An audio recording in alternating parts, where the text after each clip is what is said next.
Hello and welcome to episode number 14. Wow. Of the Career Hive by Future Match. Yes, listen, it's a big week this week. So firstly, I hope you're all having a wonderful summer break, that you've gone on holiday, that you enjoy this lovely weather we've had, etc. And you can kind of feel that we're right in the middle of the summer. And like everything else, right, we've got the big week being results week. So we here at Future Match are really excited because obviously this is one of the kind of the major times of the year where, it really kind of impacts both the talent pool that we are so passionate about getting into careers and opportunities and into the right companies and companies that they have the right fit with and careers that they love and enjoy and feel part of. And for organizations, this is the best time for you really to start to look at, well, what does our talent pool look like? So those that are not going to uni and deciding want to do apprenticeships, they started getting involved in that talent pool. But also, as we're trying to say to organizations we're working with, is that it's okay to start engaging in this group now, because before you know it, 3 years ago, 3 years flies, 4 years flies by really quickly. So before you know, they're back on really in the kind of the job market. So we have A-level results coming up on Thursday, right? So Thursday from 8 a.m. onwards, it's going to be all about results day. I'm going to say this at the beginning, and I'm also going to say this at the end. Listen, this group of A-level students who are picking out the results on Thursday have been through probably one of the most unbelievable traumatic, challenging up times ever, because this is the first group they luckily done their mocks but never got to see GCSE exams because they're basically the first cohort of the pandemic, and then they obviously started their A levels and were unable to go into school and fully embrace what should be, in essence, yes, your A-level years are hard and different, but actually, it's that beginning journey to sort of having your independent education, right? So when you start to go to college or university, it's more about self-motivation. It's about doing what you need to do in order to do the work, unlike when you're in GCSEs where you've got this structure in place. So they missed out on that whole part there. They missed out on that kind of relationship bonding and building and everything else that comes with being in that education setting. So I just want to say to you all, listen, it's okay, right? So whether you are, and if you listen to James and I's podcast last week, and we talked about, his way of kind of, looking at how does he kind of wake up in the morning and think, right, this is my day today, kind of find and build that imposter syndrome, work through it, then this is what you got to do. So listen, you've been amazing. Well done for getting this far. Well done for writing your exams. Well done for all the hard work that you put in the last 2 years under the most difficult situation. So look in that mirror, listen to your favorite music, whatever that is, but just take a little bit of time to pat yourself on your back, right? Because this has been an immense time, okay? And now, as you move towards your results, of course, there's that nerves, there's trepidation, there's all that type of stuff. But don't worry, I can assure you, it is going to be okay. In fact, it's not just going to be okay. It is going to be more than okay. All right. So, listen, what shall we do? So, some exciting updates. So, what we're going to do is we're going to do a podcast on Friday. So, the day after results. We went for the day after results because for me, in my experience of working in early careers and having worked in schools and being part of many kind of results days, I always think that the 24 hours after that is the best time. That's when there's a little bit more clarity in the mind. There's a little bit more kind of, how can I put it? That whole initial energy of getting your results. What does this mean? The panic and all that kind of stuff that happens. And when you read all the news that's happening, you're going to hear a lot of it, by the way, over the next 4 days, right? You're going to hear about the fact that there's going to be higher exam results expected. There's going to be less places available. That university is probably the only option that's available. And they're going to be university. Believe me, there's an exciting option next to that called degree level apprenticeships, right? And believe me, they are an amazing thing, and they're no different from the degree, right? The only difference I would say is that you're based in uni full time, right? But then the difference on degree apprenticeships, you're earning while you're learning. But we're both going to be students of the same university, okay? So let's just breathe, right? Let's just breathe because you're going to hear a lot of noise happening. So we thought we'll do something on Thursday. We're going to have a podcast I'm going to do with a guy that I admire greatly, who's got an extensive experience within the careers space, both in schools predominantly. He's been doing this. I just looked at his kind of information. He's probably been doing this for over 18 years. So he's seen a fair few A-level results days, and he's definitely worked with a fair few number of students, whether it's I've got the results I wanted, they're better than I expected, they're not what I wanted, the pre-UCAS application form, the whole journey. So this guy knows it all. So we're going to have a really good chinwag and talk about this, because he's an inspiration. He's transformed careers education as well. So I'm really excited to kind of go through this. And it's a guy called David Wallace, who was one of my first clients when we first ventured into the world of careers education in my first startup. So yeah, he's been someone I've really kept in touch with right now. So hopefully there'll be a lot of little nuggets I'll take from there, and then we'll do a few more things as we kind of work through this week and we build up to the next stage. But this is all about you, right? So, and also what was really exciting was last Friday, I didn't realize this, but last Friday was International Youth Day. Wow. I love that. So what's the purpose of this day? It's basically the focus on it, and I had to read about this because I thought I really want to know more about it, because the team were like, Kufa, this is Future Match Day, right? This is like, this is what it's all about. So anyway, the focus of International Youth Day is basically to amplify the message that action is needed across generations to drive sustainable development goals and leave no one behind. So I think this year was all about intergenerational solidarity. So let's create a world of all ages. I think that was just immense, right? I love that. And I spent the whole weekend thinking about what does that mean? How does that come by? And I think it's so important, because actually there's a challenge that young people have in terms of they have maybe I wouldn't like to think it's kind of consciously done, but I think unconsciously, subconsciously, there's a bias around opportunities given to young people, whether it's in employment and what their views are on politics and all that type of stuff. So being able to celebrate a day like Friday and really kind of not just do what we do on Friday, but actually to highlight that across the board is going to be really, really important, right? So I think that's really exciting. So we did, some massive research. Listen, there is going to be this is an exciting time for a young person, right? If you think about the fact that, yes, you may hear all the depressing aspects about how COVID impacted this generation and that generation and all that type of stuff. We get it. It was an unprecedented experience, right? That what happened there, no one in any time could have written that down, as much as we may hear differently. So, listen, if you're under 30, you're going to be making up 57% of the world's population by 2030. So there is a real excitement and investment in terms of opportunities, both employment and training. I think with one thing that came out of the pandemic is the ability to recognize that actually there's different ways of which we can learn. There's different ways that we can get information out. There's different ways for companies to recruit. There's different ways that companies can onboard talent. So I think there's a lot of positive that come out of this particular time and particular period. So, what I'll say to you is let's celebrate this day and let's kind of enjoy that. And,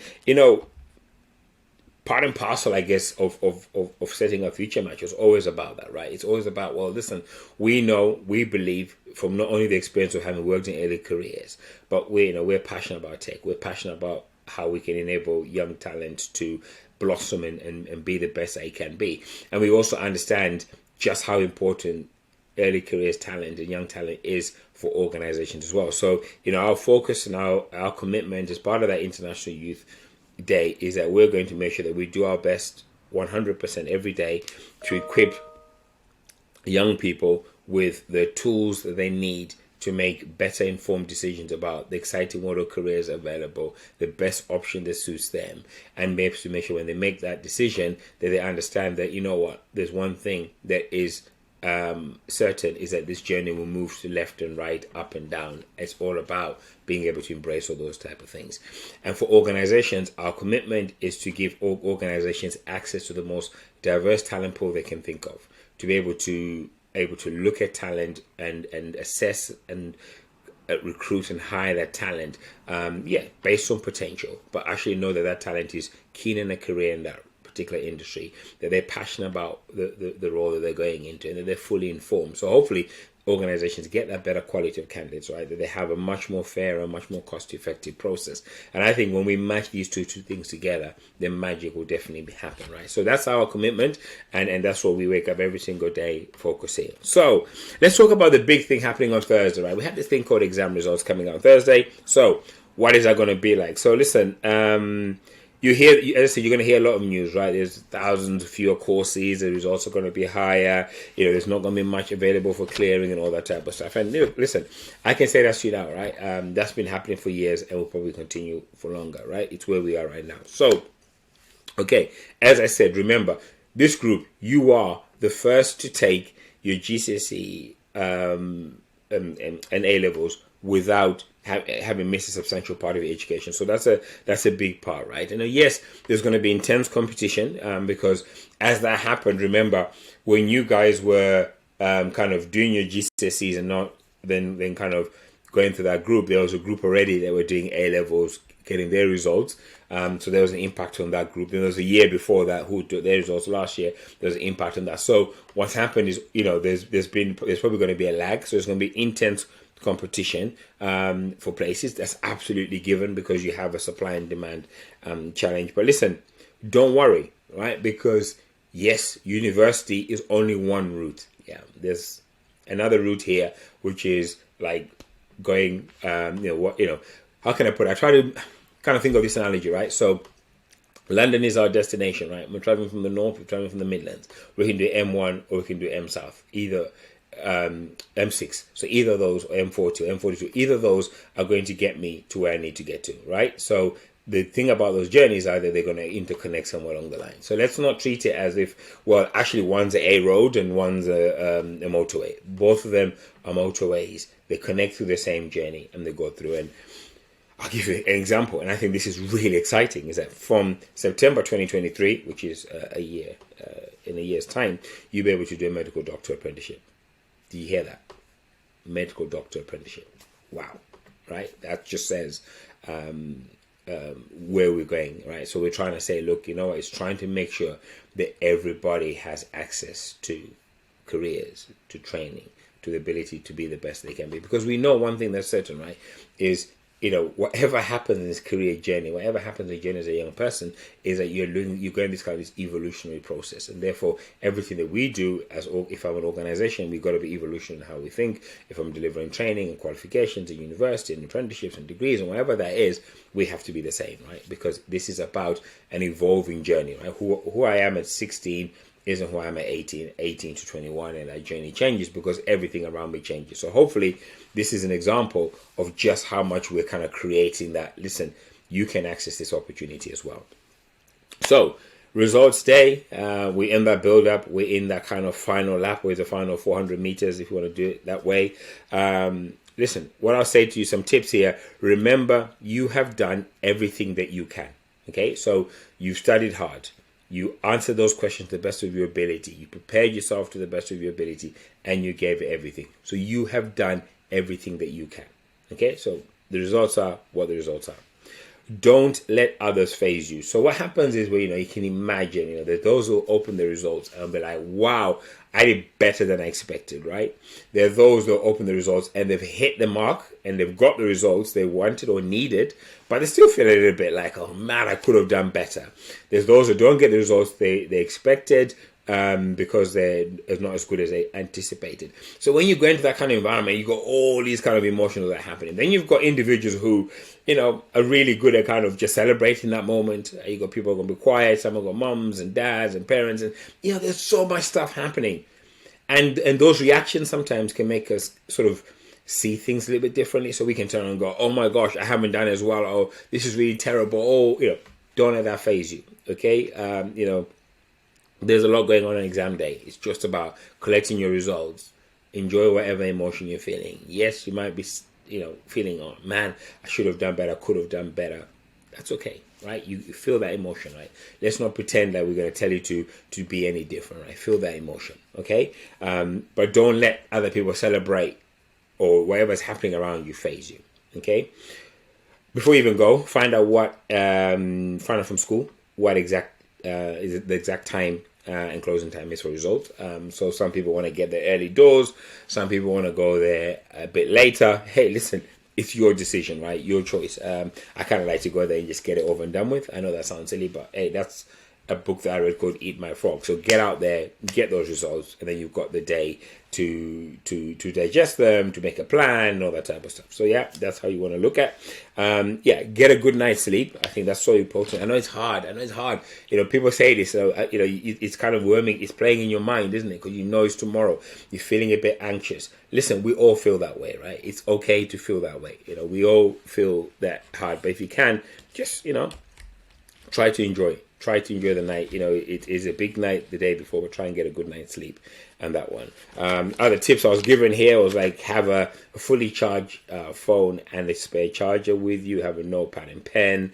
You want to have details of any conditional offers from the universities. You want contact numbers, your UCAS track number, UCAS clearing numbers, your personal statement, and possibly your GCSE results. My understanding is that, and this is kind of I haven't confirmed this yet, but I think this is correct. And if it's not, then someone will tell us differently. But you will find out on the UCAS hub whether you've been whether you have your offer. So whether you have a conditional offer, unconditional offer, or whether you have an unconditional offer for a different course. But it will not tell you your results, right? So you'll be able to see that about after 8 o'clock in the morning.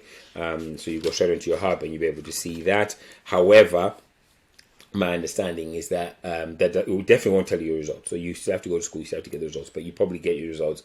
It could be half an hour later, 45 minutes later after that.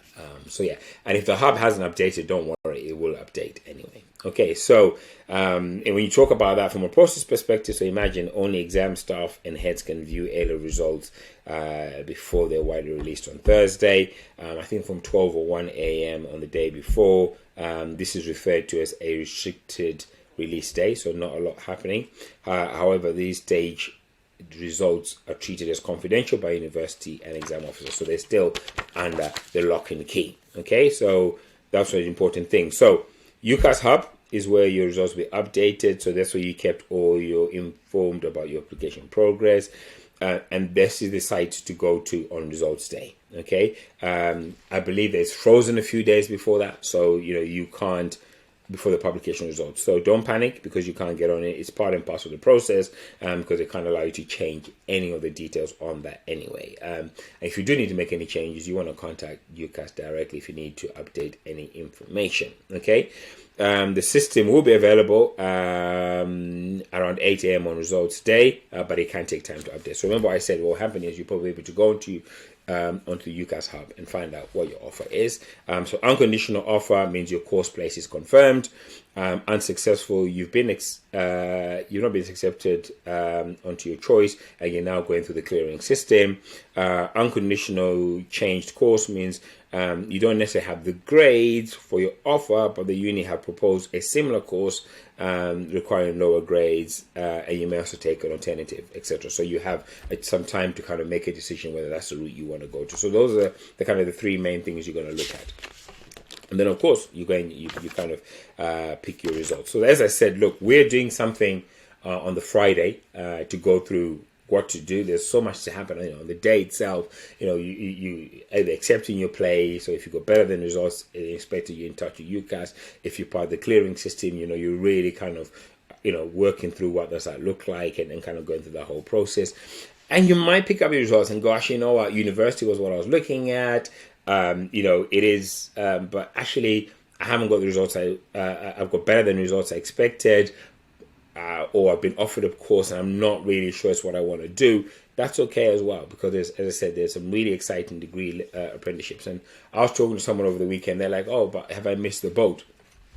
No, you haven't, because unlike graduate roles where you have specific moments within the year that organizations take or recruit, with apprenticeships, it's slightly more different, right? You slightly have this rolling kind of way of going about it. So some of the organizations we're working with, we're saying, look, absolutely, it's good to drive for an intake in September because you want to get in early as you can. but also there's some really good, exciting talent that comes available, as we call it, after the first 6 weeks or 7 weeks of the term of, start of the new year, where they realize, I don't want to go to uni, I want to do an apprenticeship, it's not for me. So we're trying to advise some organizations, say, listen, you know what, have a bit of space available, because actually you could bring in some really exciting talent that hasn't necessarily gone down the apprenticeship route, but now would be ideal for that option, because they've realized that's not what they want to do, and that's okay as well. So either way, don't worry too much. So listen, on Friday we're doing a podcast with David Wallace. We're going to talk about, I've got my results, I got what I wanted or what I needed. What does that mean? I'm going to my uni place, etc. We can support that. The same thing if you're in an apprenticeship and you're about to start your apprenticeship. We want to talk to you about how you're feeling, what to expect, what to go through on that time. Listen, I've got my results, not what I expected. What does that mean for me? We're going to cover that. Wow, they were better than I expected. I want to change my course. I want to go for a different course. I want to go for the real option I wanted, but I wasn't predicted those grades, so I couldn't go for it. What does that look like? So we'll kind of look at all of those type of things, and we'll probably swap some stories. We'll swap ideas and hints and guidance. And also, hopefully, if you've got any questions, as you see the little snippets on LinkedIn, get your family members who are on LinkedIn. If you're on LinkedIn yourself, which would be fantastic, please ask us any questions as well, and we're happy to kind of answer those questions outside of that podcast as well. So, in summary, look, it is a big week. It is an amazing week. It's been 2 years of hard work, as I said, in the most challenging and most difficult of circumstances. But let's look at this. You have made it through. So please take a moment just to give yourself a pat on the back, right? To just look at yourself and go, you know what? I've done this. I did it. And that's the most important thing, right? Because not many could have survived what you guys and girls have gone through in this kind of process. So listen, you've got this, right? So all the best for Thursday. Have a good night's sleep. Get your stuff ready. And let's speak on Friday. But until then, enjoy.